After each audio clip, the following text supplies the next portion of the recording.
आपने अपने बारे में बताया कि आप सिंगल मदर हैं, तो जब आपको ये चैलेंज फेस करना पड़ा लाइफ में, मतलब आपका सबसे टफ मोमेंट क्या रहा? मोस्टली फीमेल्स के साथ ये होता है कि उनको जज किया जाता है, चाहे वो मैरिड हो, चाहे वो अनमैरिड हो, डाइवोर्सी हो, कोई भी हो, सबको जज किया जाता है। तो 1 दिन, 2 दिन, 4 दिन, 5 दिन निकले तो मैंने अपने आप को समझाया कि Jaya, this is not going to, ऐसे तो तू डिप्रेस हो जाएगी। एंड मैं अपने बेटे को सामने देखती हूँ ना, तो मुझे लगता है नहीं, ऐसा नहीं होना, ये है गोल मेरी लाइफ का। तब से मैंने सोचा अपने आप को बस प्रायोरिटी पे रखना शुरू किया। आज भी मैं अपने आप को फर्स्ट पे रखती हूँ, अपने बेटे को भी नहीं रखती मैं फर्स्ट पे। If I am happy then he will be happy. Actually मैंने कभी सिंपैथी लेके काम ही नहीं किया, ऑनेस्टली। इवन जब मेरे हस्बैंड भी बहुत बीमार थे, जब 6 मंथ्स हमारा बहुत स्ट्रगलिंग टाइम था, मेरे ऑफिस में एक कलीग को नहीं पता। मैं आज भी, मेरी यही कोशिश रहती है कि ये सिंगल मदर है और इसका बच्चा छोटा है, तो चलो एक लीवे दे दो, नहीं। और ना ही मैं कोशिश करती हूँ लेने की। आई am a headstrong woman and I proudly say that. ये मेरे डीएनए में है, मेरी मदर से मिला है मुझे। हेडस्ट्रॉन्ग वुमेन्स जो होती हैं उनको बहुत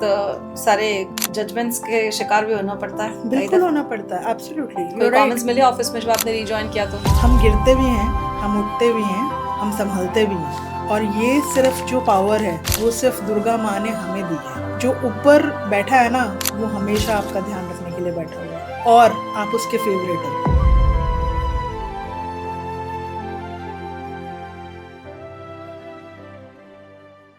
कभी कभी ज़िंदगी हमारे ऐसे इम्तिहान लेती है कि जिनसे गुजरना और उनका सामना कर कर आगे बढ़ जाने को ही हमारी जीत माना जाता है। तो एक ऐसी महिला की कहानी आज भी हम आपके सामने लेकर आए हैं, जिन्होंने एड्स और HIV जैसे केसेस पे काम किया, ग्रामीण महिलाओं के इश्यूज़ पे काम किया और भी कई सोशल रिसर्च प्रोजेक्ट्स पर भी काम किया। 20 साल तक जिन्होंने कॉर्पोरेट सेक्टर में अपनी एक अलग पहचान बनाई, लेकिन फिर ज़िंदगी ने उन्हें छलावा दिया। कुछ ऐसा उनके साथ हुआ, कुछ ऐसा पर्सनल लॉस, कि ऐसे लॉस के बाद बहुत सारे लोग अपनी हिम्मत को खो बैठते हैं, फिर से उठ खड़े नहीं हो पाते। लेकिन उन्होंने फिर से उठ खड़ा हुआ और उस हिम्मत के साथ अपने करियर को संवारा, अपने परिवार, अपने बच्चे को संभाला। तो ऐसी ही वुमेन एम्पावरमेंट की कहानी, जो कॉर्पोरेट सीक्रेट्स हैं और जो मार्केटिंग रियलिटीज़ हैं, उनके बारे में जानेंगे आज हम हमारी गेस्ट के साथ। Welcome to our podcast shades of life by Suchita. तो आज हमारे साथ हैं Jaya Ghosh ji. I am very happy to have you here Jaya ji. So आपकी लाइफ जर्नी कैसी रही? अपना इंट्रोडक्शन हमारे ऑडियंस के साथ शेयर करें। Thank you so much Suchita. I am Jaya Ghosh और मैं एक सिंगल एंड प्राउड मदर हूँ of a 10-year boy, and he is very handsome and he is my love, okay? And I have 20 years of experience in, I would say that, marketing communication, brand communication, and social research and communication. And I am born and brought up in Delhi. So though I am a Bengali, but मेरी जो पूरी I would say that कि मेरा birth, my education, my parents, I mean I am actually from Delhi. So yeah. आपका ये marketing field में आने का डिसीजन आपने कब लिया और कैसा, मतलब आपका स्ट्रगल वगैरह इसके लिए रहा? सो एक्चुअली मैंने जब अपना मास कम्युनिकेशन कंप्लीट किया, उसके बाद मेरी Okay. जो फर्स्ट इंटर्नशिप आई वुड से वो मेरी कम्युनिकेशन रिसर्च प्रोजेक्ट्स में थी। मैं आपको थोड़ा सा पहले बताऊंगी सो दैट आप मेरे ट्रांसफॉर्मेशन को समझ सकें। आपका मेरा एक चीज़ सेम है, मैंने भी मास कॉम में पोस्ट ग्रेजुएशन किया है। सुपर्ब। सो देन मेरी जो फर्स्ट इंटर्नशिप थी वो एक रिसर्च एडवोकेसी ऑर्गेनाइजेशन थी, जिनका काम ही था कि कम्युनिकेशन प्रोजेक्ट्स को इवैल्यूएट करना, एनालाइज करना on the grass root level.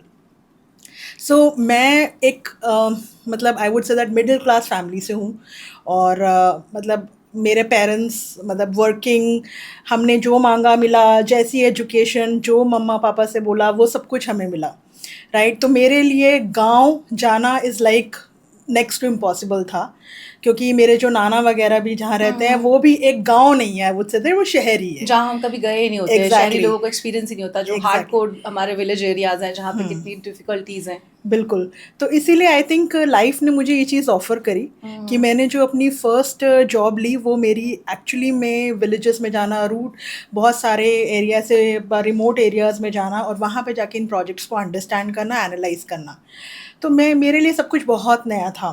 First of all इस फील्ड में फ़ीमेल्स कम हैं, जो नॉर्मली ग्रास रूट पे जो ज़्यादातर जाते हैं, इन्वेस्टिगेटर्स जाते हैं, वो मेल्स होते हैं। तो जब आपने ज्वाइन किया था यहाँ पे तो बहुत कम फीमेल बहुत स्टाफ कम रहा फीमेल्स होगा। थी, बट मेरी जो हेड थी वो फीमेल थी, तो you were fortunate. Yes, I was very fortunate, क्योंकि वो अंडरस्टैंड करती थी कि अगर मैं इसे भेजूंगी तो वहाँ पे तो वॉशरूम तक नहीं होते हैं। गांव में कहाँ वॉशरूम आप जाओगे, किसी के घर नहीं जा सकते, ऐसे तो छोटे छोटे चैलेंजेस होते थे, राइट। देन उसके बाद जब मैं वहाँ पे मैंने बहुत सारे प्रोजेक्ट्स लिए, फॉर एग्जांपल HIV एड्स के बारे में जैसे आपने बताया, मेरे लिए एकदम ये ऐसा लाइफ थ्रेटनिंग जो एक डिजीज़ है, राइट, जिसका ट्रीटमेंट एड्स का अभी भी अवेलेबल नहीं है, उसमें we are seeing people on the death bed, right. And then मैंने ऐसे प्रोजेक्ट्स भी किए जिसमें लेप्रेसी, क्या होता है लेप्रेसी के बारे में अगर हम किसी से पूछें तो आप बहुत सारे लोग aware लेप्रेसी ही नहीं है। और भिखारी आप उसको ऐसे एसोसिएट करते हो, क्योंकि क्या होगा किसी को अगर लेप्रेसी है, कोई इसका पेशेंट है, तो वो रेड लाइट पे भीख ही मांगेगा, राइट। तो हम यही लोग ऐसे philosophy एरिया, चलती है लोगों के माइंड में। एब्सोल्युटली, तो हम जब ऐसे प्रोजेक्ट्स करने के लिए इन एरियाज़ में गए, ये मेरा गुजरात का प्रोजेक्ट था जहाँ पे लेप्रेसी के केसेस हमने देखे थे, तो वहाँ पे लोगों को अवेयरनेस ही नहीं थी। तो उनके लिए अब मैं आपको बताती हूँ कि वो लोग को क्या लगता था जब हम वहाँ जाते थे, तो उन्हें लगता था ये कोई दिल्ली की मैडम है, ये कुछ आई हैं, कुछ या तो ये कुछ दे के जाएंगी, या ये कोई मतलब कि होता ना कैंप लगाने आई हैं, कुछ फ्री तो ऑफ कॉस्ट हमें मिलने वाला है, हाँ, तो goodies, उनको ना एक एक्सेप्टेंस खाना नहीं होता मिलेगा। है। द थिंग इज कि उनको लगता है कि ये तो ठीक है, मतलब दिल्ली से आई हैं, कुछ करके चली जाएगी। जाएंगी। तो वो सबसे पहले हमारे रिसर्च प्रोजेक्ट में जो हमें बेसिक सिखाए जाते हैं, बॉन्ड बनाना। जब तक आप वो बॉन्ड नहीं बनाएंगे अपने सामने मतलब वाले पहले से, उनको ये यकीन ही नहीं होता कि ये हमारे साथ कुछ हमारी कुछ भलाई करने आई है, या हमारे साथ रुकेंगी, या Exactly. बैठ भी सकती है, हमारे साथ बात भी कर सकती हैं, ये भी हाँ। भरोसा नहीं होता उन्हें। तो उनके साथ बैठ के उनके साथ डिटेल डिस्कशंस करना, हम ज़मीन पे बैठे हैं, उन्हीं के घर का पानी पी रहे हैं, और वो अगर चाय भी बना रहे हैं तो हम उसे ये नहीं कह सकते नहीं नहीं नहीं, हम बिस्लेरी बॉटल्स कैरी नहीं करते थे। छोटी छोटी चीज़ों का हम ध्यान रखते थे, उन्हें ये बताने के लिए कि हम कोई और नहीं है, हम आप ही में से एक हैं।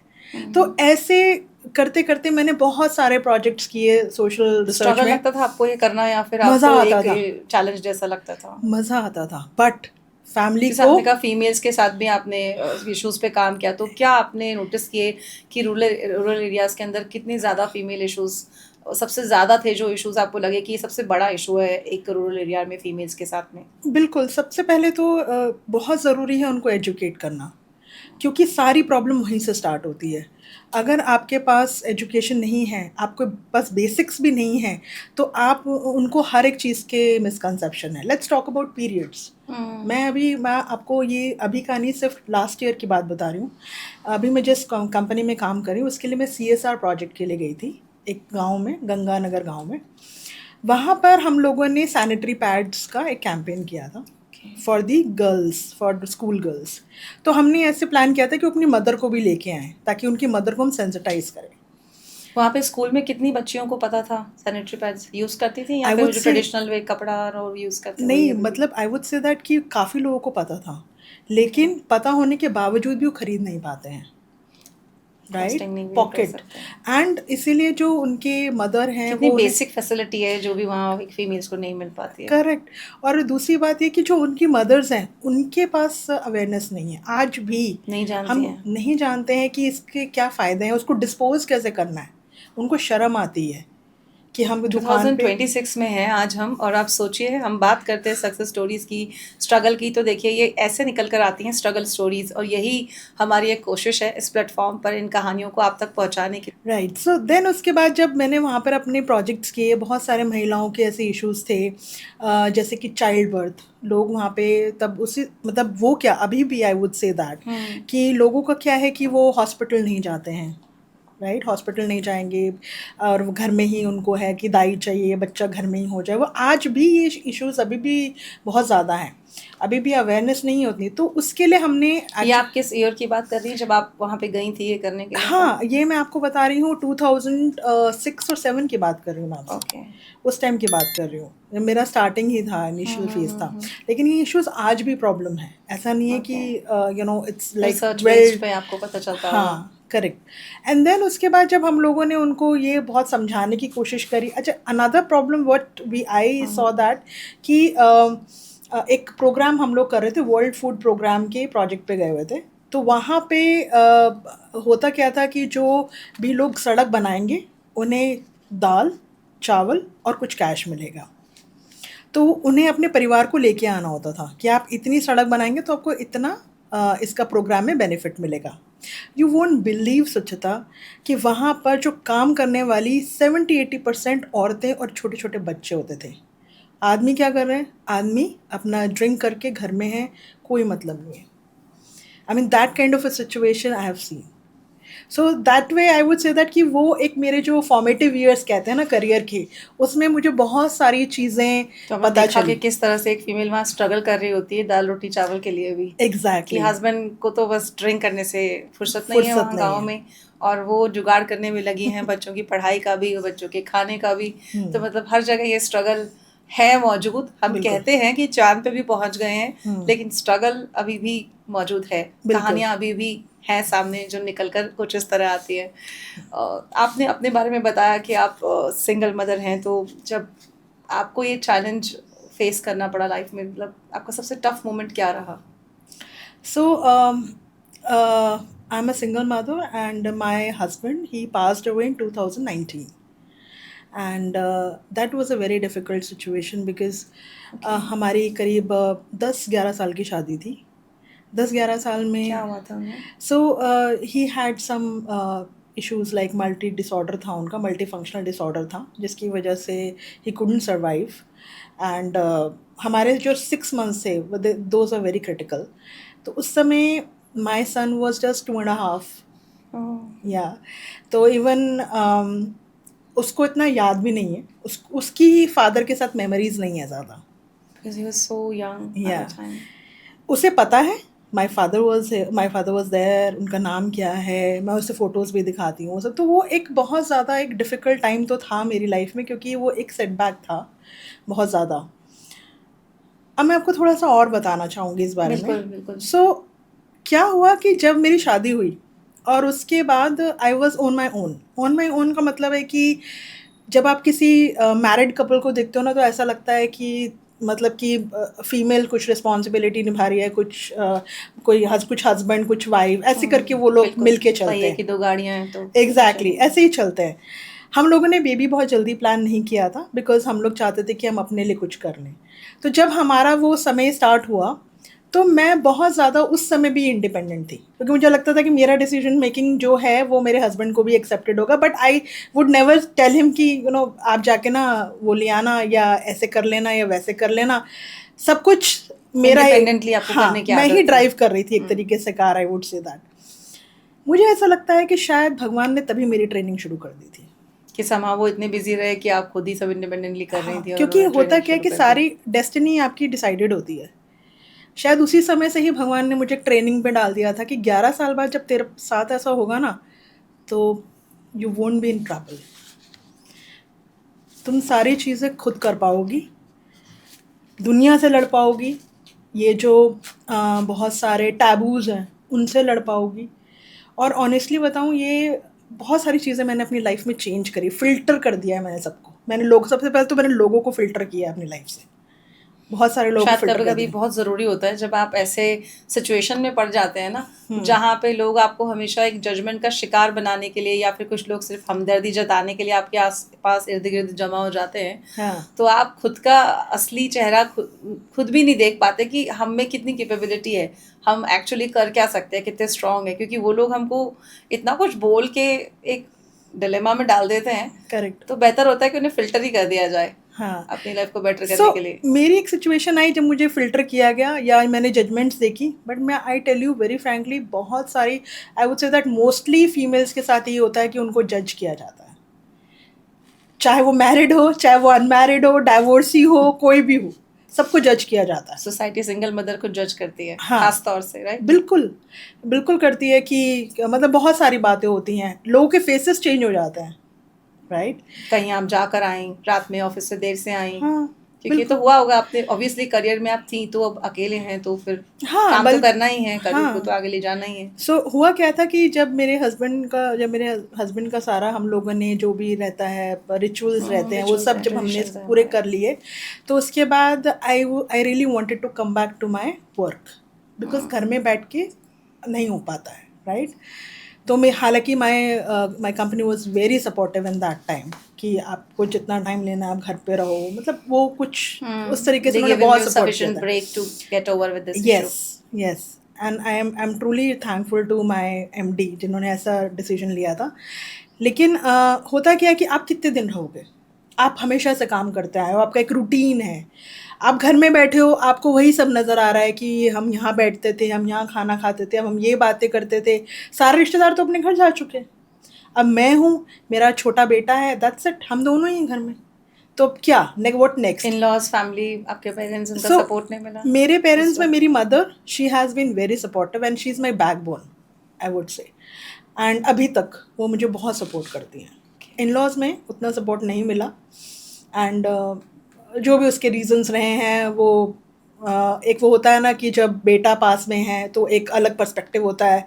अब बेटा चला गया है तो चीज़ें बदल जाती हैं, लोगों के आपको माइंड्स इंटरप्ट बदल करके जाते मैं हैं. एक सवाल यहाँ पे रखना चाहूँगी सोसाइटी से, समाज से, कि ऐसा होता क्यों है?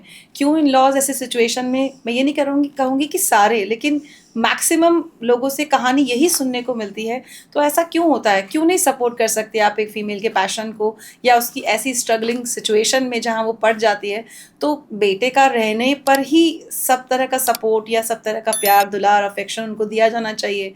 उसकी एब्सेंस में तो बल्कि बढ़ना चाहिए और सपोर्ट उन्हें देना चाहिए. तो क्यों नहीं होता ऐसा? So then what happened that कि I really wanted to come back to my work. तो जिस दिन मेरा पहला दिन था, मतलब मुझे अच्छा लगता है तैयार होना, मुझे अच्छा लगता है अपने आप को अच्छे से शीशे में देखना एंड से कि हाँ आज का दिन Why not? You know We should be. It gives me confidence. Of course. मुझे सिर्फ अपने लिए करना है, मुझे दुनिया में किसी के लिए नहीं करना, राइट? अपने लिए करना है.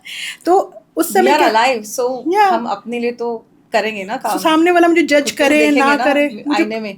एग्जैक्टली मुझे कोई फर्क नहीं पड़ता. तो जब पहले दिन मैं ऑफिस गई, मैं उस दिन काम करने में फोकस नहीं कर पाई, क्योंकि एक तो वैसे ही एक लाइफ की एक जर्नी में जो मेरा ट्रांसफॉर्मेशन हो रहा था, प्लस वो सारी चीज़ें आपके दिमाग में रहती हैं, प्लस एक अंदर से कॉन्फिडेंस नहीं आ रहा है, और जो मिल रहा है वो सारी वही बातें कर रहे हैं, तो वही सब चल रहा था. तो मैंने अपने आप को समझाया कि Jaya, this is not going to work. ऐसे तो तू डिप्रेस हो जाएगी.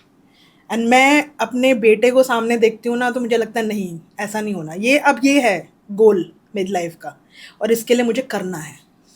तो अगर मैं खुश नहीं हूँ ना, तो मैं वो भी किसी खुश और. नहीं रहेगा. तब से मैंने सोचा था अपने आप को बस प्रायोरिटी पे रखना शुरू किया. आज भी मैं अपने आप को फर्स्ट पे रखती हूँ, अपने बेटे को भी नहीं रखती मैं फर्स्ट पे. If I am happy then he will be happy. If I am satisfied, then I can make him satisfied. उसको जो चाहिए, उसको एक बैलेंस पेरेंटिंग चाहिए, जो चाहिए I will do that. But मेरा मेंटल बैलेंस ही होना चाहिए. स्ट्रॉन्ग वुमेन कह के लोग बहुत आपको ऐसे बोल देते हैं कि अगर कहीं पे एक औरत को टूटने की जरूरत भी पड़े तो टूटना उसे अलाउड नहीं है ऐसे सिचुएशन में. क्या लगता है आपको? एब्सोल्युटली. क्योंकि आप जरा सा भी वहाँ पे थोड़ा सा टूटे, आप तो अंदर से टूटोगे, आपके आसपास के लोग आपको और तोड़ देंगे, क्योंकि that's what people are waiting for. कि कहीं एक चूक हो, कहीं एक आप, ये मतलब इसका एक वीक पॉइंट है. वीक पॉइंट बस आपको वहीं पे कर देंगे. फेस किया ऐसा आपने ऑफिस में? जब भी मतलब ऐसी सिचुएशन से उभर के आपने वापस करियर स्टार्ट किया, ऑफिस गई, तो फिर कई लोगों ने कभी कभी टैलेंट को लेकर, किसी चीज़ को लेकर, ये तो नहीं कहा कि सिंपैथी के तौर पे कहीं प्रमोशन हुआ या कुछ हुआ, ऐसी बात हुई? सो ये जो आप जितनी बातें बोल रहे हैं ना, ये सारी बातें मैंने बहुत ही थिंक थ्रू करी थी जब मेरा ये फेस चल रहा था. क्योंकि बोलते हैं लोग, हाँ, मौका नहीं छोड़ते. मुझे बहुत सपोर्टिव लोग भी मिल जाते हैं कहीं. हाँ, आपके वर्किंग प्लेटफॉर्म पे या फैमिली होता में भी. है. और मैंने वो मिक्स होता है, और अच्छे वाले जो होते हैं उनकी थोड़ी क्वांटिटी कम हो जाती है. बिल्कुल आप सही कह रहे हो. तो जो आप बोल रहे हो ना, तो मैंने कभी सिंपैथी लेके काम ही नहीं किया, ऑनेस्टली. इवन जब मेरे हस्बैंड भी बहुत बीमार थे, जब 6 मंथ्स हमारा बहुत स्ट्रगलिंग टाइम था, मेरे ऑफिस में एक कलीग को नहीं पता था. और आप वर्किंग भी थे. I was working, I was giving my whole time. मैं हॉस्पिटल्स में भी जा रही थी, जो उसको सपोर्ट चाहिए था हम वो सब कुछ कर रहे थे. मैंने किसी को कुछ नहीं बताया. उनको उस दिन पता चला जब वो वेंटिलेटर पे गए. उस दिन मुझे अपने एमडी को फ़ोन करके बताना पड़ा कि sir this is the situation, मैं शायद 1-2 दिन नहीं आ पाऊँगी. सो माई एमडी वॉज लाइक, मतलब पहले तो बहुत शौक था क्योंकि उन्हें कुछ पता ही नहीं था. तो ये जो सिंपैथी वाली बात जो आपने बोल रहे हो ना, यही सेम चीज़ मैं आज भी, मेरी यही कोशिश रहती है कि ये सिंगल मदर है और इसका बच्चा छोटा है, तो चलो एक लीवे दे दो. नहीं, और ना ही मैं कोशिश करती हूँ लेने की. Even even till today as I said, और तब भी, क्योंकि मैं I am a headstrong woman and I proudly say that, ये मेरे डीएनए में है, मेरी मदर से मिला है मुझे। तो उस समय भी मेरे को ये था कि मुझे जो, अगर मैं जा रही हूँ, if I am mentally fit, मैं जा रही हूँ, मैं काम करूँगी, कोशिश मेरी पूरी रहेगी कि मैं अपना 100% 200 जैसे मैं करती आ रही हूँ वैसे करूँ। हेड स्ट्रॉन्ग वुमेन्स जो होती हैं उनको बहुत सारे जजमेंट्स के शिकार भी होना पड़ता है कई बिल्कुल दफा। होना पड़ता है, एब्सोल्युटली, कोई कमेंट्स मिले ऑफिस में जब आपने रिजॉइन किया तो? हाँ बिल्कुल, पहले तो यही होता है कि क्यों आ गए, आना नहीं चाहिए था, थोड़ा और टाइम ले लेना चाहिए था, क्यों क्यों नहीं आना चाहिए था? और घर पे रुकना चाहिए था और रोना चाहिए था। एग्जैक्टली। तो मैं ज्यादा दिखता कि मैं हस्बैंड को मिस कर रही हूँ। इवन मैंने जब मैंने कुछ टाइम बाद मैंने बिंदी लगाना शुरू किया, बिंदी क्यों लगा ली, इवन मेरे नेबर्स में, कि अभी तो भैया को गए हुए टाइम नहीं हुआ, उसने बिंदी लगाना शुरू कर दिया। तो इस तरीके के कमेंट्स, सो उनका आप कितने लोगों को आप जवाब दोगे? इतने लोगों को जवाब देके तो आप अपनी और एनर्जी, सोचो कितना वक्त होता है लोगों के पास ये भी एग्जैक्टली, जज करने देखने काजल के लगा लिए लिया, कि काजल और बिंदी और लिपस्टिक बिंदी आपने लगा लगा, लिया तो हाँ, मतलब सिर्फ हस्बैंड ने तो आप लगाए, हाँ, बाकी उसके बाद तो we are not alive, so we exact, should leave everything. हाँ, व्हाई? मुझे ये चीज़ अच्छी लगती है तो मैं करती हूँ, और मैं आई वुड डू दैट। तो आपकी बात सुन के ना मेरे को भी इंसिडेंट याद आ गया कि ऐसा किस्सा मेरे फादर जब गए थे तब हुआ। लेकिन मेरी ग्रैंड मदर ना बहुत स्ट्रांग थी, तो उन्होंने कहा क्यों नहीं लगाएगी बिंदी, बिल्कुल लगाएगी बिंदी। मेरी mother she was just 42 at that time. तो उन्होंने कहा नहीं लगाएंगी, बिल्कुल लगाएंगी, और उन्होंने सबके सामने कहा नहीं लगाओ और सब कलर पहनोगी और पहन के आओ। मुझे इतना प्राउड फील हुआ। She was just at that time she was 70 years around, but उस समय पे भी वो ऑर्थोडॉक्स नहीं थी बाकी लोगों की तरह। उनमें वो समझ थी, वो करेज था कि वो सबके सामने कह सकती। तो ऐसे लोगों की ज़रूरत होती है, ना कि ऐसे लोगों की जो ये कहें और जज करें कि आपने कैसे तैयार हुआ, आपने क्या पहना है। क्योंकि पहनने या तैयार होने से किसी के दुख का अंदाज़ा आप नहीं लगा सकते। दुख यहाँ पे होता है, आपके पहनावे से दुख नहीं छलका सकते कि काले रंग और सफ़ेद रंग का लिबास जो पहन के आते हैं उनके अंदर क्या चल रहा होता है, हम कैसे बता सकते हैं। बिल्कुल, एब्सोल्युटली। तो यही मतलब ये जो आपकी ग्रैंड मदर ने रोल प्ले किया था ना, मेरी मदर ने किया था। मेरी मदर ने सबके सामने, मेरे इन लॉज विन लॉज सब बैठे हुए थे, बोल दिया था मेरी बेटी वाइट पहनेगी ही नहीं, इसको जो मन करेगा ये करेगी,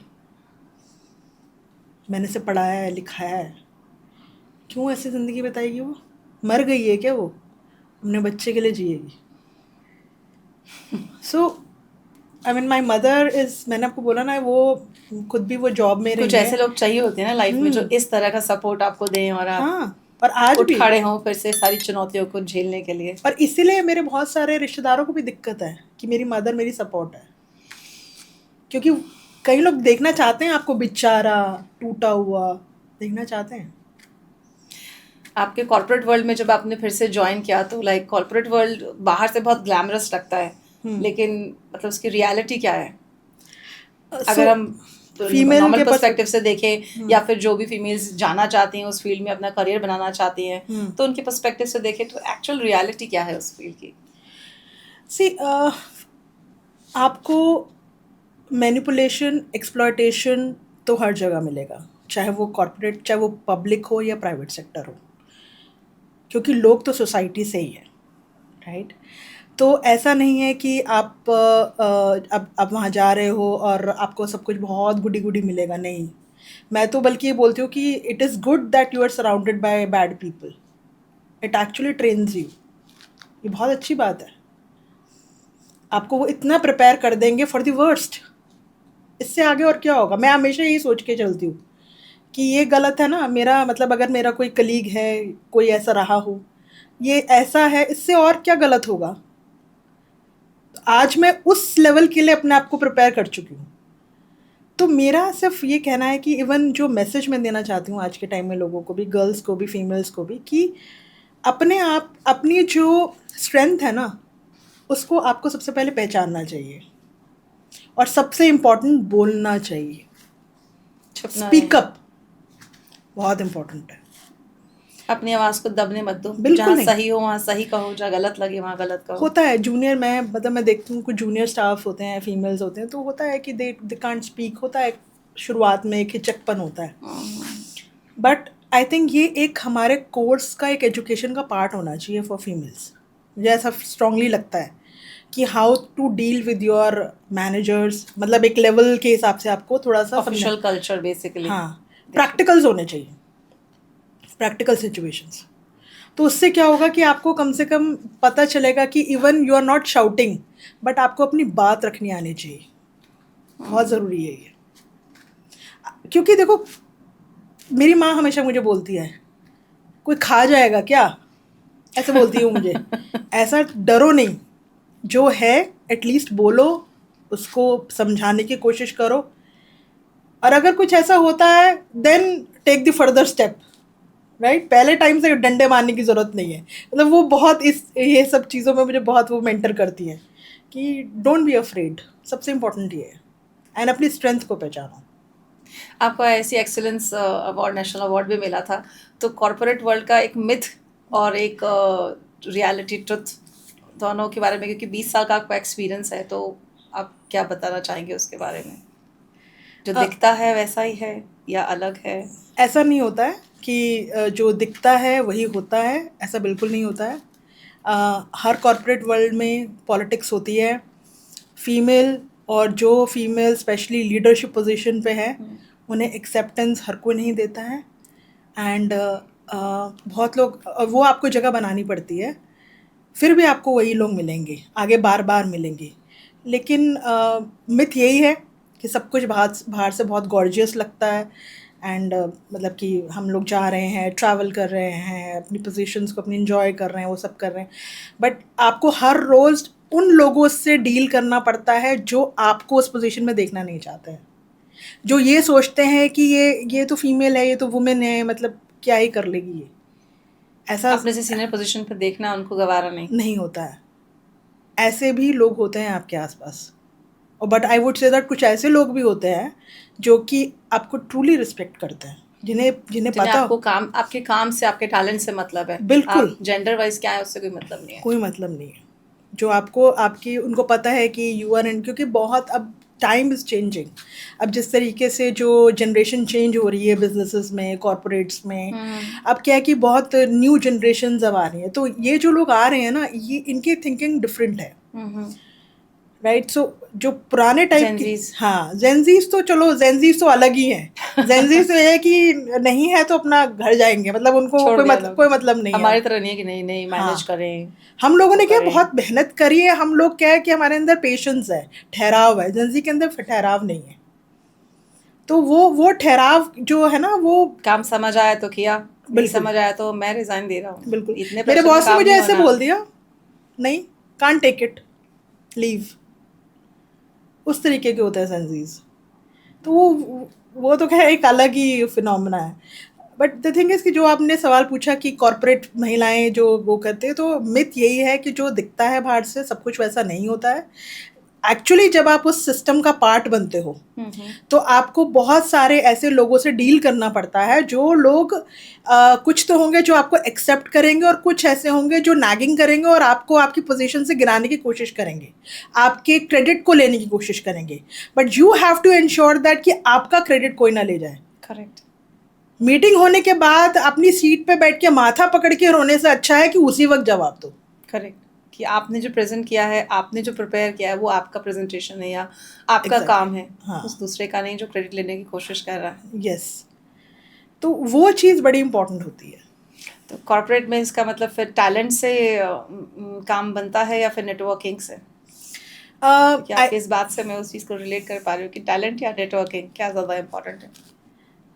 सी आई थिंक बहुत ही बैलेंस्ड अप्रोच होना चाहिए। टैलेंट भी चाहिए, टैलेंट तो चाहिए, बिना टैलेंट के क्या है, मतलब जाके हाँ, तो जो लोग सिर्फ नेटवर्किंग करते हैं वो टिकते नहीं है, ऑनेस्टली। हाँ, वो टिकेंगे नहीं, वो फिर कहीं और जाके नेटवर्किंग करेंगे, वहां से भी जाएंगे कहीं और, मतलब उनकी पूरी जिंदगी भर ऐसी ही चलती रहेगी नेटवर्किंग, राइट। लेकिन जैसे मैंने आपको बताया, टैलेंट आपको अपनी प्रोफेशनल और अपनी पर्सनल जो स्ट्रेंथ है वो पता होनी चाहिए, कि मेरी पर्सनल स्ट्रेंथ ये है कि मैं लोगों से अच्छा कनेक्ट करती हूँ, राइट। और मेरी प्रोफेशनल स्ट्रेंथ ये है कि मैं मतलब कि मैं कंटेंट में बहुत अच्छी हूँ, राइट, मैं बहुत अच्छी स्पीकर हूँ या मैं बहुत अच्छी प्रेजेंटर हूँ, कुछ भी, तो आपको अपनी वो पता चलनी चाहिए कि आपकी क्या स्ट्रेंथ है, एंड देन आपको एक बैलेंस अप्रोच लेके चलनी पड़ेगी, but talent is very important. So आपके हिसाब से मतलब कम्युनिकेशन एक बहुत ही पावरफुल वेपन है फीमेल्स के लिए, स्पेशली इन कॉर्पोरेट सेक्टर। अगर वो कम्युनिकेशन में स्ट्रांग है विद टैलेंट इंक्लूडिंग, तो Yes. वो आगे ज़्यादा सर्वाइव कर पाएंगे। कम्युनिकेशन बहुत इंपॉर्टेंट है, और कम्युनिकेशन नॉट जस्ट प्रोफेशनल, आपकी पर्सनल लाइफ में ये बड़ा इंपॉर्टेंट है। और इसीलिए आपको बोलना आना चाहिए। पहले तो ये है कि आप जो सेंस कर रहे हो उसको आर्टिकुलेट करो। जब आपका आर्टिकुलेशन अच्छा होगा ना, तो आप उसे प्रेजेंट कर पाओगे बहुत अच्छे तरीके से। आप उसको कैसे बोलना चाहते हो, ये भी एक कला है, बड़ा इंपॉर्टेंट है।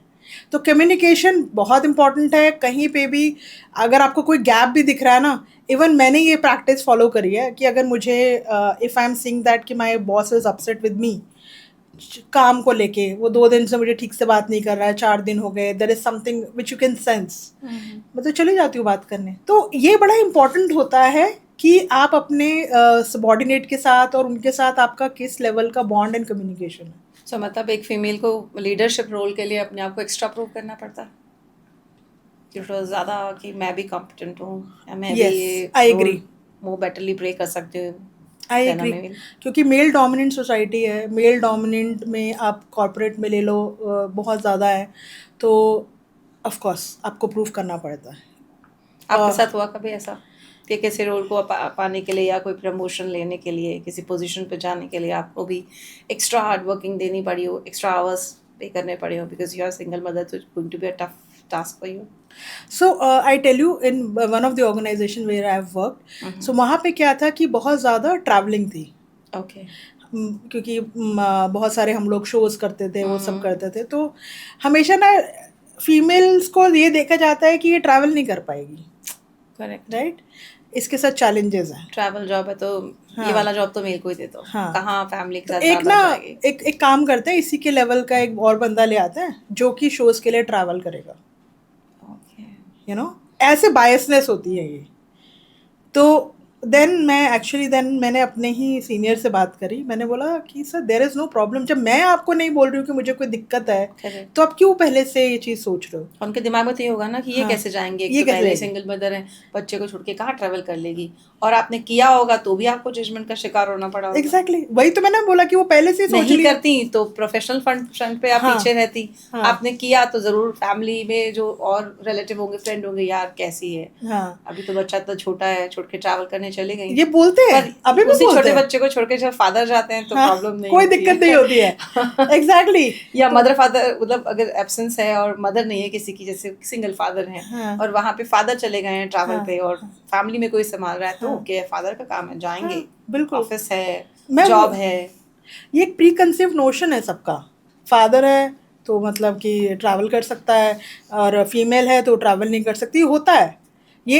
इवन ये आज के टाइम में भी होता है। तो मैंने आपको जैसे इस कंपनी का एग्जांपल दिया, तो वहाँ पे मैंने उनको ये चीज़ समझाई, देन ही अंडरस्टूड, उन्होंने मुझे ही भेजा। But in one of the organisation where I worked, उन्होंने एक्चुअली में एक मेल एम्प्लॉय को हायर किया था इन सब चीज़ों के लिए।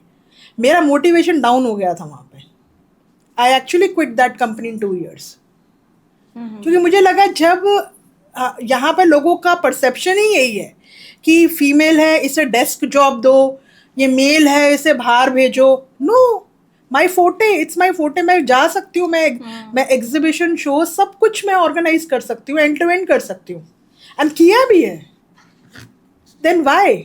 तो ये सब चीज़ें एब्सोल्युटली, ये आप बोल रहे हो, जो सही बोल रहे हो कि जो एडवांटेज है ना मेल को इस मामले में मिलता है, वहाँ पर हम अभी भी पीछे हैं। तो मतलब जो जितना दिखाते हैं कि वुमेन एम्पावरमेंट शो करती है, वुमेंस डे मनाती है कॉर्पोरेट के अंदर, तो बहुत दिखाते हैं कि हमने ऐसी एक्टिविटी कराई, वुमेन्स को प्लीज किया, तो वो सिर्फ एक पीआर गेम होता है या फिर एक्चुअली उतनी कुछ लोग हो भी सकता है कि क्रचेस अवेलेबल, हाँ, जैसे बच्चे हैं जिनके छोटे, उनके लिए क्रच अवेलेबल करवाना, हाँ, वो वुमेन एम्पावरमेंट है। हाँ, जब कभी ऐसा कोई उनको इशू है तो उस टाइम उनको सपोर्ट करना, या उनको लीव सेंशन कर पाना, मैटरनिटी के टाइम पे उन्हें सपोर्ट करना, बेसिकली कहा जाए तो वो वुमेन एम्पावरमेंट है। तो सी मुझे क्या नहीं लगता reality ये है? वुमेन्स डे और ये सब ठीक है, वो it has become a kind of a PR game कि एक दिन बना दिए जैसे किसको सेलिब्रेट करना है, लेकिन वुमेन्स डे कंपनी में फोटोज लगा दी कि हाँ आज हमने इतना प्लीज किया और ये गिफ्ट्स कंप्लायंस दिए हैं, टिक हो गया, टिक हो गया, राइट टास्क।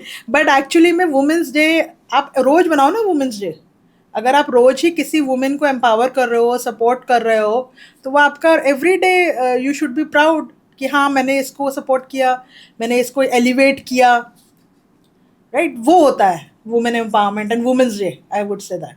जैसे आपने क्रच की बात करी या फिर फ्लेक्सिबिलिटी दो आप उसको। आपके ऑफिस में थे जहाँ जहाँ आपने काम किया, थी ये फैसिलिटी? क्रच नहीं, कहीं भी नहीं? ऑनेस्टली नो, एक भी ऑफिस में नहीं? नहीं मतलब अपने सीनियर ऑफिस में काम किया लेकिन कहीं भी ये फैसिलिटी अवेलेबल नहीं थी? नहीं। मैंने अपने पिछले पॉडकास्ट में भी ये बात रखी है और शायद किसी न किसी के थ्रू सरकार तक ये बात पहुँचे कि ये रूल लाके कंपलसरी किया जाए कि फीमेल्स के लिए ऑफिस एरिया में क्रचेस होना कंपलसरी हो, अनिवार्य हो, इसका रूल बने, नियम लागू हो, ताकि जो भी महिलाएं जिनके साथ छोटे बच्चे हैं खास तौर से, उनको हर बार अपना काम छोड़कर, करियर को छोड़कर, और फिर ये ना हो कि वो कैपेबिलिटी रखती हैं आप देश को, सोसाइटी को, अपने समाज को कंट्रीब्यूट करने की अपने स्किल से, पर वो नहीं कर पाती है क्योंकि छोड़ना पड़ता है। ट्रू। एंड आई थिंक ये जो हम मेल सोसाइटी की बात करते हैं ना, मेल डोमिनेंट सोसाइटी की बात करते हैं, इस चीज़ को मैं अपने घर में भी बहुत बैलेंस, क्योंकि I also have a son, right, तो मैं उसको भी ये चीज़ बैलेंस करने की कोशिश करती हूँ कि उसके दिमाग में जैसे उस दिन उसने उसके लिए नॉर्मल हो कि माई मदर ड्राइव्स, मेरी माँ ड्राइव करती है, इट्स अ नॉर्मल थिंग। उसके दिमाग में ये नहीं होता कि पापा होते तो पापा ड्राइव करते और मम्मा साथ में बैठती। It needs to be normalized, उसके लिए नॉर्मल कोई हो। काम उसको ये जेंडरिफिकेशन ना हो किसी Exactly. काम का। हर काम एक इंसान करता है, जेंडरिफिकेशन नहीं है किसी चीज का। हाँ एग्जैक्टली। सो दूसरी चीज़ कि मम्मा ऑफिस जाती है, बाहर भी जाती है और नाइट स्टे भी करती है, इट्स नॉर्मल। ऐसा नहीं होना चाहिए कि हाँ पापा है, पापा होते तो पापा जाते और मम्मा घर में रहती, नहीं, क्योंकि वो अपने दोस्तों को देखता है, अपने फ्रेंड्स लोगों की बातें सुनता है, तो उसको एक चीज़ होता है ना, बच्चे ऑब्जर्व करते हैं, तो उसको ये चीज़ मैं नॉर्मलाइज करने की कोशिश करती हूँ कि बेटा इट्स वेरी नॉर्मल, अब आने वाले टाइम में आप मेरे को हेल्प करोगे किचन में, एंड इट्स एब्सोल्युटली नॉर्मल। आपने सोशल मीडिया मार्केटिंग भी की है, तो उसमें जो क्रिएटिविटी कम हो गई या फिर एक गिमिक ट्रेंड जैसा सेटअप हो जाता है, बस वही रह गया है, उसके बारे में कुछ थोड़ा सा बताएंगे हमारे नहीं, क्रिएटिविटी तो कम नहीं हुई, क्योंकि creativity is something which is the I would से फाउंडेशन ऑफ माई वर्क। क्योंकि एक ट्रेंड सेट हो जाता है ना, बस सब उसी को फॉलो करने लगते हैं, सब कुछ वैसा का वैसा, सेम टू सेम, हर कंपनी के ऐड ले लीजिए, कुछ और ले लीजिए, प्लान्स ले लीजिए, सब उसी चीज़ पे चाहते हैं, 99 पर ये सामान, या फिर कोई और इस तरह की जितनी भी स्ट्रैटेजीज चल रही हैं, कुछ भी वो ऑफर्स निकाल देते हैं, अपने कार्ड्स निकाल देते हैं, ऐसे नंबर्स ऑफ थिंग्स हैं, तो वो एक ट्रेंड सेट की तरह चलता है, फिर क्रिएटिविटी मुझे लगता है कहीं खो तो नहीं जाती। सो डिजिटल मार्केटिंग में आपका जैसा बोलना है, सोशल मीडिया मार्केटिंग में ये चीज़ तो मतलब अगर आप उस स्पेस में नहीं हो तो यू आर आउट, तो वो आपको करना ही पड़ेगा, है ना। सो अभी जैसे just give an example of you know, अब एक फिल्म आ रही है धुरंधर का पार्ट 2 आ रहा है, तो अभी उसके ऊपर लोग अभी उसके ऊपर लोग स्टार्ट हो गए हैं कि हाँ एक, अगर आपको उस रेस में रहना है तो then you also have to match up that. So yes it's there, I would say that कि थोड़ा बहुत आपको उसमें कॉम्प्रोमाइज़ करना पड़ता है, बट क्रिएटिविटी जो हमारे सब्जेक्ट में, कम्युनिकेशन में क्रिएटिविटी सब जगह है। इवन अगर हम कोई अगर if I am making a presentation, if I am making some new collateral, या हम लोग कोई भी यू नो कोई भी प्लानिंग कर रहे हैं या कोई भी थॉट लीडरशिप का कुछ प्लान कर रहे हैं, सो क्रिएटिविटी तो हर एक चीज़ में। और my role has been very diversified, मतलब कि मैंने अलग अलग स्टेक होल्डर्स के साथ काम करती हूँ। Like there is one stakeholder who is specialized in HR, then there is one who is in the operations collateral management, then there is another who is specialized in you know the technology part, and then there is a thought leader who is the group CEO. तो इसमें क्या होता है कि आप जब diversified काम करते हो ना, तो आप कभी बोर नहीं होते हो, तो क्रिएटिविटी हर एक एंगल में है। कोई दो बहुत इंपॉर्टेंट बातें जो आप फीमेल्स को कहना चाहें कि कॉर्पोरेट वर्ल्ड में आने से पहले ये आप में ज़रूर होनी चाहिए, इसके बिना कॉर्पोरेट वर्ल्ड में एंटर मत कीजिएगा? सो फर्स्ट ऑफ ऑल अपनी स्ट्रेंथ, जैसे मैंने आपको बताया, अपनी स्ट्रेंथ को आपने पहचानना है कि कौन सी स्ट्रेंथ आपकी आगे करियर में आपको हेल्प करेगी और उसी स्ट्रेंथ को आपने बेस बना के चलना है। दूसरी चीज़ कि डरना नहीं, किसी से भी डरना नहीं है, अपने आप को पहचानो और जो भी आपके करियर में या आपसे रोज़ मिल रहे हैं, जो भी लोग मिल रहे हैं, उनके साथ आपको एक रिलेशनशिप बना के अपने आप को प्रेजेंट करना है in terms of how good you are in your skills. किसी से, चाहे वो मेल हो, आपको अगर कोई सप्रेस करने की कोशिश करे, उससे पहले आपको ये अंडरस्टैंडिंग लेनी होगी कि नहीं, now you are going in actual field ground, एक फील्ड बैटल है आपके लिए, उसके लिए आपको ये प्रिपेयर करके ही जाना होगा। वुमेन को करियर और फैमिली लाइफ के बीच के जो बैलेंस बना के जो सैक्रिफाइस करना पड़ता है, तो उसके बारे में आप क्या कहेंगे? सैक्रिफाइस मैंने भी किया है। जैसे मैंने आपको बताया अपनी फर्स्ट कंपनी के बारे में, हम लोग कितने ग्रास रूट में काम करते थे, तो मेरी फैमिली की तरफ से ऑब्जेक्शन आना शुरू हो गया था कि ऐसी जगह पे क्यों जा रहे हो, ऐसी जगह पे जा रहे हो, स्टिग्मा है एचआईवी को लेकर, राइट? हाँ, एड्स को लेके कि ये फैलता है, पूरी नॉलेज नहीं है कि कैसे होता है, तो मुझे लगता है कि हमारे घर में ना जाए बीमारी। Yes, half knowledge kills actually. तो इसीलिए आप मतलब कि मैं अपनी फैमिली के बारे में आपको बताई, तो उनको ये लगता था कि ये तो 15 दिन के लिए झारखंड के किसी, मतलब कोई रांची से भी आगे 50 किलोमीटर अंदर, हाँ, वहाँ पर है और फ़ोन बंद है, फ़ोन की नेटवर्क नहीं आ रहा है। तो होता क्या था कि वो लोग टेंशन में आ जाते थे कि नहीं, कहाँ हैं, कैसे हैं, एंड ऑल दैट। तो ये सारी चीज़ें, तो क्या होता था कि उनकी तरफ से ठीक है, एक कंसर्न होता है, राइट। लेकिन कुछ लोग ऐसे भी होते हैं कि कुछ फैमिलीज़ ऐसी भी होती है कि ठीक है, आपकी बहू या बेटी या जो भी काम कर रही है, कंसर्न है, बट उसको स्टॉप मत करो, राइट, सपोर्ट करो। हाँ, बैरियर मत बनो। के लिए कैसे आप काम कर सकते हो, कैसे उन्हें सपोर्ट कर सकते हो कि वो काम भी करे और उन्हें कोई तरह की मतलब परेशानी भी ना हो, ना फैमिली को ना होने। हाँ, और बैरियर भी लोग ऐसे नहीं, एक तो होता है कि डायरेक्ट बोल देना कि तुम नहीं जाओगी, अब तुम नहीं करोगी ये काम, एक तो होता है वैसे अथॉरिटेटिव, एक होता है इमोशनल तरीके से बैरियर बनाना। ये भी कह देते हैं ना, इतना पैसा किस लिए कमाना है, हाँ, क्या कमी है। बिल्कुल, हमें टेंशन हर होती काम है, को पैसे से जोड़ देते हैं, ऐसी कैसी जॉब है ये, है ना, और इतने सारे, मतलब बहुत आपका स्किल और पैशन तो साइड लाइन है। बिल्कुल। तो वहां पर क्या होता है, फिर आप ना हो तो मतलब क्या, आप सोचने तो लगोगे ना, देन यू आर डिवाइडेड कि आप करो तो करो क्या, या तो आपके हो कि नहीं यार, गलत तो नहीं करी, खुद पे डाउट आ जाता है एग्जैक्टली कि छोड़ दूं ये काम, आगे बेबी होगा तो कैसे होगा, कैसे करोगे आप, उसको कैसे मैनेज करोगे, यू नो, ये सब चीजें ना, वो एक चलो लाइन ही चेंज कर लेती हूँ, क्या पता फैमिली से घेरा बना देते हो आप क्या आसपास, right.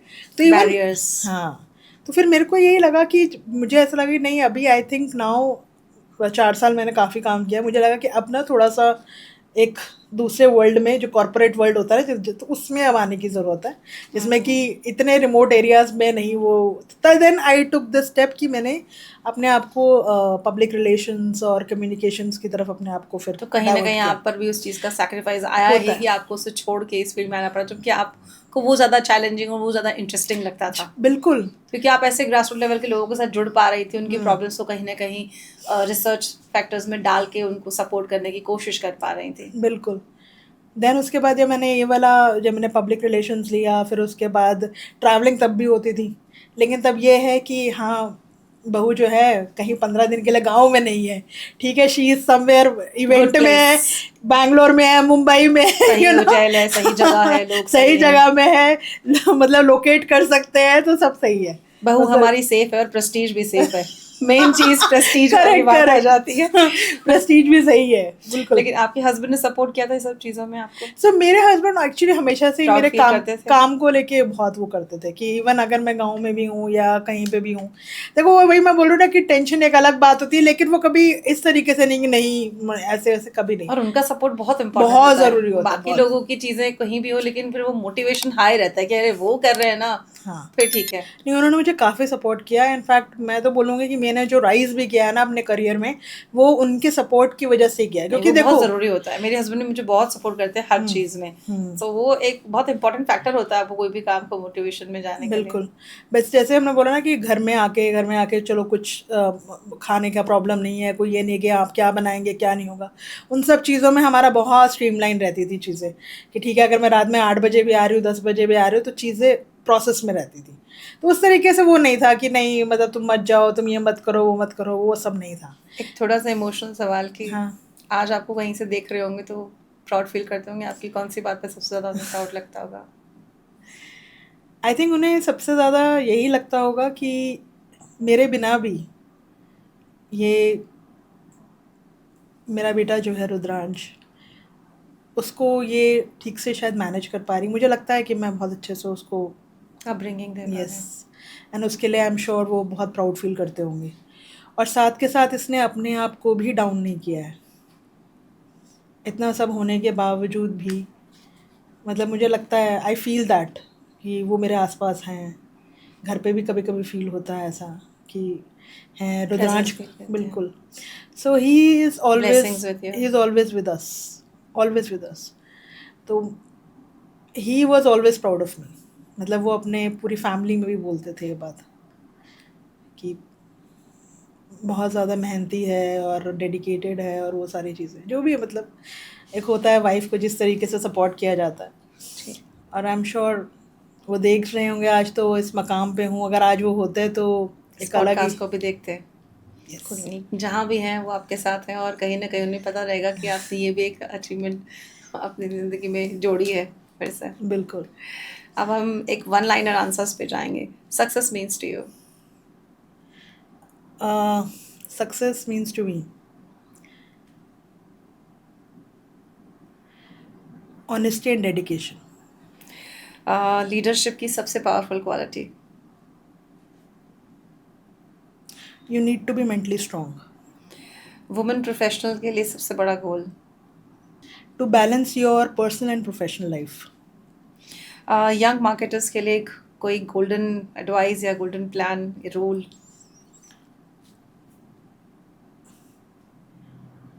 I would say that they need to do a lot of research and study. Continuous upgradation is very important for them, and because the market is evolving every day, they need to work in depth, not on the surface. Describe your 22 years of marketing journey in one word.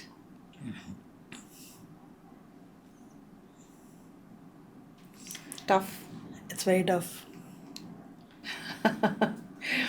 आपकी तरह जो और भी females एक मुश्किल दौर से गुजर रही हैं किसी न किसी तरह से, फिर चाहे वो ऐसा लॉस हो या फैमिली में किसी और का लॉस हो या करियर में किसी तरह का कुछ सपना छूट जाना हो, ऐसा कोई भी मुश्किल दौर, तो उनके लिए आप एक क्या एडवाइस देना चाहेंगे? कैसे चुने, कैसे उभरें उस चुनौती के साथ, कैसे सामना करें हमारे ऑडियंस को? हम गिरते भी हैं, हम उठते भी हैं, हम संभलते भी हैं, और ये सिर्फ जो पावर है वो सिर्फ दुर्गा माँ ने हमें दी है, and we are blessed with that.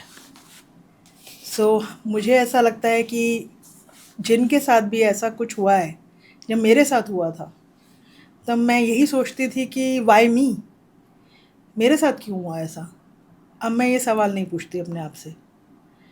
Reason, मुझसे भी ज़्यादा टफ सिचुएशंस लोग देख रहे हैं, मुझसे भी ज़्यादा प्रॉब्लम में फीमेल्स हैं। मुझे ऐसा लगता है मेरी प्रॉब्लम उनके सामने कुछ नहीं है। तो इसलिए मैं भी गिरी हूँ, मैं भी उठी हूँ, मैं भी संभली हूँ, और आज एक बैलेंस तरीके से चल भी रही हूँ और कोशिश कर रही हूँ अपने बच्चे को बेस्ट से बेस्ट देने के लिए। तो इसीलिए हमेशा ये ध्यान में रखें कि जो ऊपर बैठा है ना, वो हमेशा आपका ध्यान रखने के लिए बैठा हुआ है, और आप उसके फेवरेट हो। जो लोग बहुत खुश होते हैं, बहुत लाइफ में कंटेंटेड होते हैं, उन्हें प्रॉब्लम्स नहीं मिलती है ना, दैट मीन्स वो फेवरेट नहीं है। मुझे लगता है मैं दुर्गा माँ की फेवरेट हूँ, तभी उसने मुझे इतना ज़्यादा ऐसे सिचुएशंस में डाला और निकलने का रास्ता भी दिखाया। That's what I feel. So overwhelming statement.